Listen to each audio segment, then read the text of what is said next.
Hello everybody, welcome to another vlog. Today I am in San Jose, California at what was once Frontier Village, a Western themed theme park, and we'll go through it. It is now turned into a community park. The park was torn down, I believe in 1980. I'll find out the date. Didn't last that long, unfortunately, but we'll go through some of the history of it and some remnants of it here at Evandale Park, as it is now called. So this was once all part of the theme park. There's a little remnant reminder of the train station that was at the theme park as part of the playground now, including a train. And then this trail right here is called the Frontier Trail, which ran through the park. And now it's a lot of empty space. So they have this post here with the model of the train station that was at Frontier Village. And it says, from 1961 to 1980, the park you're now standing on was home to a one-of-a-kind Western-themed amusement park called Frontier Village. The old railroad station, an ornate Victorian train station, was once located here, greeting visitors of Frontier Village. So the cars made their journey around the park, which will be all around this way. And looks like this was mainly the starting point. That's what the train station looked like. And again, they have that little kind of birdhouse model up here of it, and a kid crying. So they have little reminders of the train, and then kind of did a version of the train station for the community park, including with benches, and then even a railroad track on the bottom here. And then what was one of the mine train rides is now part of the theming of the park and playground itself. Just over here by the train station. Now, if I was to wait in this train station now, it would take quite a while. No one else here with me at the moment, but no train actually coming except for this static one behind me. So I have this book which talks about what Frontier Village looked like, I should say. And here's kind of another shot of the train station. Looks a little bit different now, but pretty cool for a park, a public park, to have this kind of fake train station. You don't really see this everywhere. So in the 70s, there was a lot more housing and subdivisions built around the park, which eventually led, unfortunately, to its closure. As more and more of that type of development came through, it was hard for the park to keep up with the growing demand and profits. So it is now surrounded by the housing that came in. A lot of the park trail would have gone through these trees here, so the theme park would have been pretty shaded. And this is actually called Frontier Trail now. And then another thing that came through in the 70s, and I've done a video there a couple times, including with Kevin, is the Great America theme park came in 1976. And that had sort of more of the bigger rides, more land that it was developed on.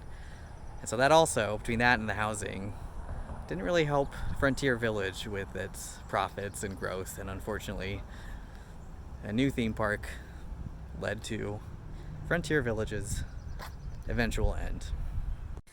And then there's another post just over here, and I'm guessing this section looks like the way it bends and everything is where the train would have gone through at the park.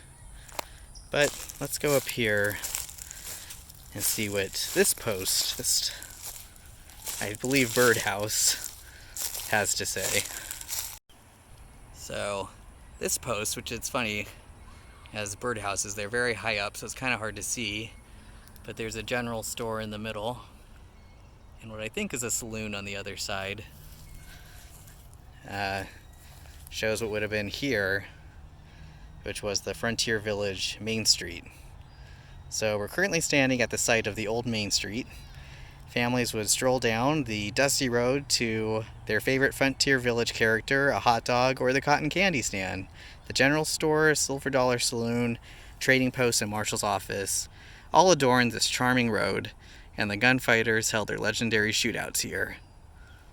So this is kind of what this looked like back then, including with the candy store and trading post and the train, and then the shootouts with the general store.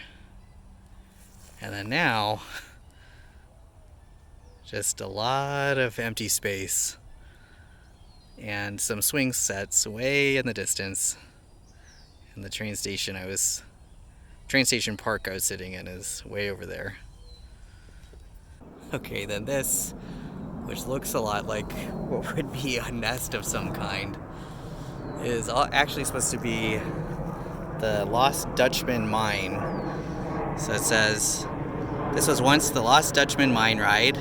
An eerie music floated through the air. Adults and kids alike zigzagged their way through a maze of scary stalactites, whirlpools, falling rocks, skeletons of old miners, and an old miner setting off a dynamite charge at the end of the ride. The mine train was also the backdrop for the always stocked trout fishing pond. So here's kind of what the pond looked like, and then the type of things you'd see on the ride itself, which looks pretty cool. Looks like the old Disneyland mine train ride. And then you have this, this is the first time we've seen this, a map of the park, including with the Main Street, the train. Oh, it looks like they had an island like Tom Sawyer's Island here. This ride looked like it would have been pretty cheesy but cool. Sad that this is gone too. So here's what the entrance for the Lost Dutchman ride would have looked like. And then they'd mentioned the stalactites you go through. Here's a family going through there, and I think they're scared of the old miner skeleton that they had mentioned on that signpost we just saw. All part of the continued theme of this now empty area. And then in the book, here's also a couple shots of the types of buildings and characters you would see around here. And again, now, it's unfortunate, I don't know where all these buildings ended up, but a whole lot of space. I did see online that they do have annual kind of remembrance days for Frontier Village, including there are people who purchased a lot of like the cars and the trains that were part of the park. So I don't know if anyone has any of the buildings out there, but those would be cool to see. And it's too bad they couldn't keep them in the park versus just the empty space you see behind me. But anyway, another cool part of what was the park. Then they have this post here, with a little bit of a history of the park. And it was opened from 1961 to 1980 and was 33 acres. And 13 acres were set aside for the park's future development, which I believe, unfortunately, never happened. So at one time, this was all Frontier Village. Okay, I think that's it for the markers they had for Frontier Village. If I get any more, I'll take a shot of it, but I think they have those three. The main area was kind of back that way. But hopefully you enjoyed this video. It is kind of sad that the only remnants are those very small posts, reminders of what was here, and now it's just a lot of trees, and being that it's summer, a lot of dry grass and weeds in these spots. So too bad. It looked like a nice kitschy theme park that was once here, but they at least remembered it. So hopefully you enjoyed this video. We'll see if there are more abandoned areas nearby, and I'll talk to you everyone next time. Bye bye.